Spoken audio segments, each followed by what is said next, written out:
before we begin, if you want to see music bios or more good videos like this, hit the subscribe button.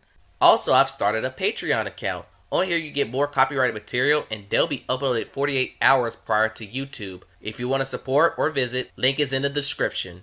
And without further ado, on to our feature presentation.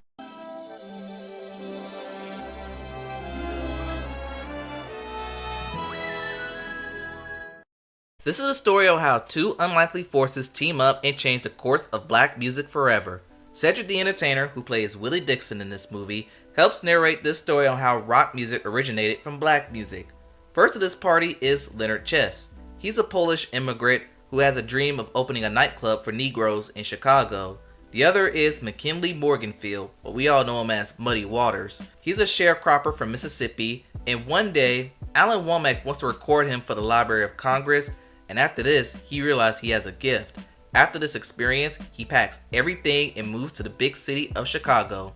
But once there, folks in Chicago aren't fond of this, what they call sharecropper music. Woo! Hey boy, nobody want to hear that sharecropping music. Take that back down there to Mississippi.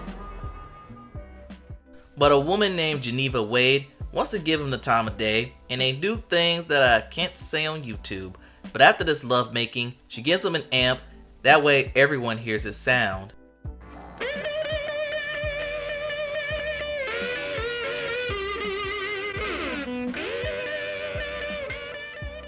Len gets the nightclub he wanted, but he is warned about opening a nightclub in a black neighborhood. Yeah, I don't mind you getting men all liquored up, but I done lost 2 daughters to blues men. Dangerous business you in. While in Chicago, Muddy meets a harmonica player named Walter Jacobs, later known as Little Walter. After ridding his other guitar player, Muddy and Walter team up. They, alongside Jimmy Rogers, form a collective called the Headhunters. Interesting. They arrive at the Chess nightclub and outplays the house band. And after this, Little Walter decides to raise all hell. And this won't be the last reckless thing he does in this picture.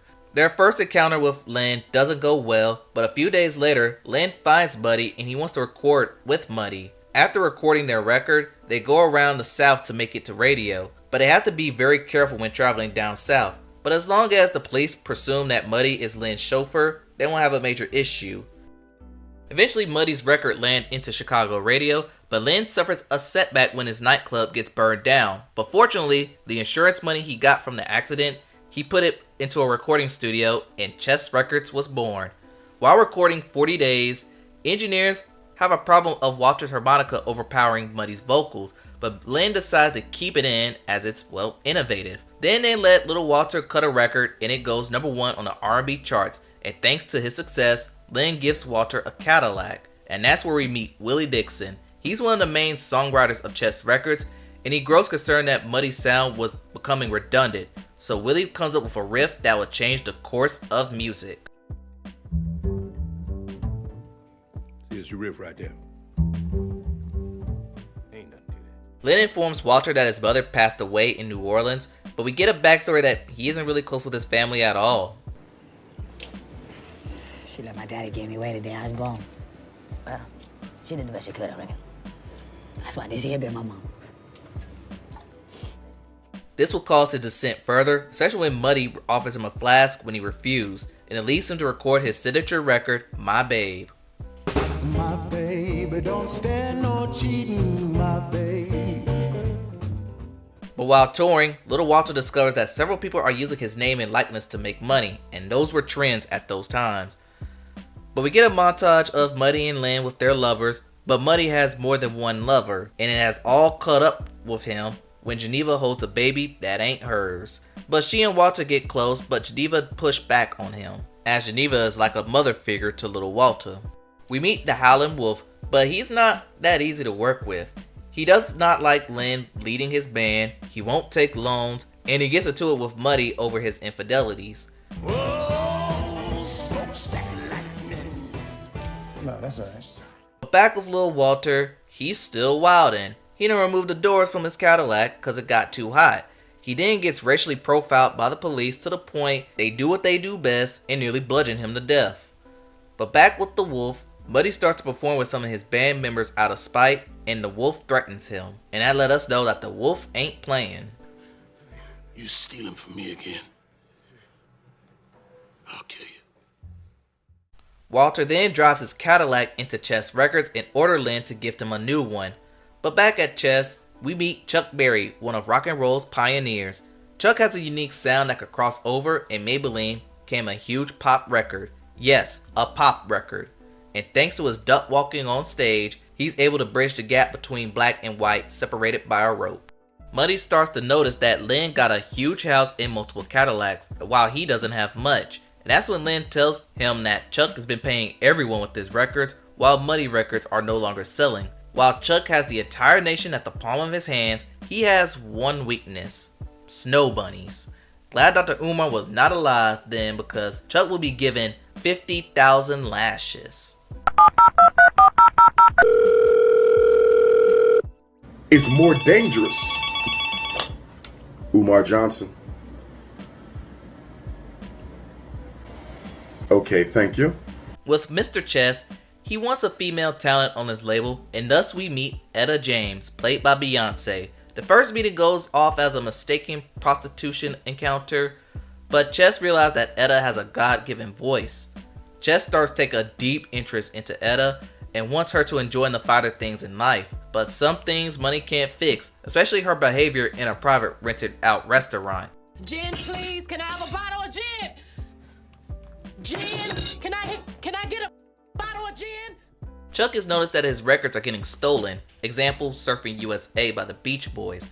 Chuck refuses to record anything because what's the point of recording a song knowing that the white man was going to steal it? But it will be here where Chuck Berry gets arrested for taking a minor across state lines, and that ended his 18-month career. Cops is then caught harassing again, this time for some English boys, and those boys will be the Rolling Stones, who has been interested in Muddy's music for years. Then we get the defining scene of this whole movie, Etta James singing At Last.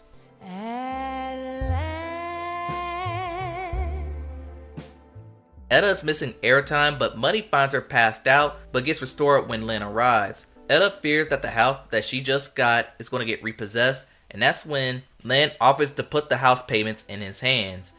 Etta seduces Leonard Chess, and she goes in for the kiss. You can see Lynn was starting to get stressed, and I'll have more to say about this at the end of the video, but his acts were falling apart.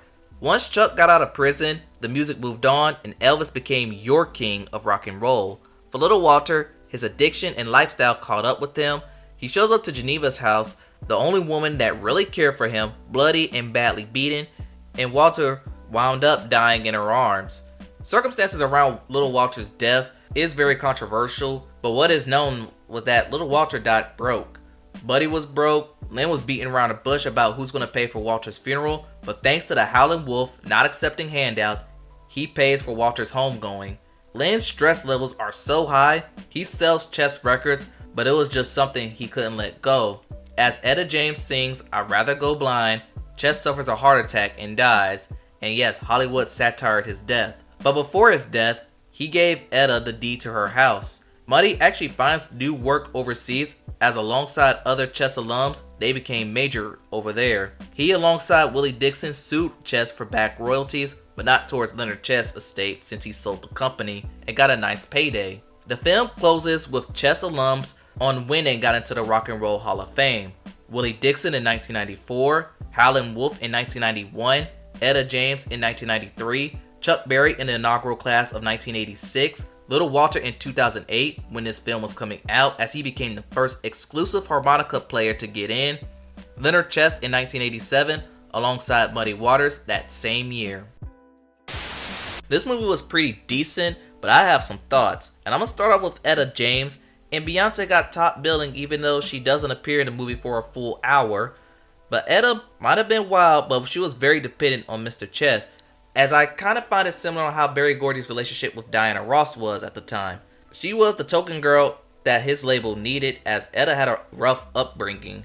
But in the end, I felt like Etta never really coped well after Lynn's death in the 70s. She was in and out of rehab and prison. But moving on to Howlin' Wolf, he was probably the smartest man on Chess Records. He never took advances from Chess. It was never in the mood for the BS. especially from Muddy. And because he never took an advance, he was able to put Muddy down for Walter's homegoing. Chuck Berry, I'm not going to waste too much time on him. And while Mos Def did him well, I felt like he was more of a side piece in this movie anyway. Little Walter. This dude was reckless. Firing a gun at someone, posing as him, kinda justifiable. Taking the doors out of his Cadillac and asking Lynn for another one. Notice he said he never drinks until Muddy gave him a flask, and he's been hooked ever since. But with him and Geneva, she was the only person that truly cared for Walter. Muddy was kind of a fool. Once Chess got big, he noticed that he wasn't getting his just due financially. Not to mention he was cheating on his wife, hooking Walter on alcohol, and his beef with the wolf. He was safe to say he was not the best influence to be around. And lastly, Leonard Chess.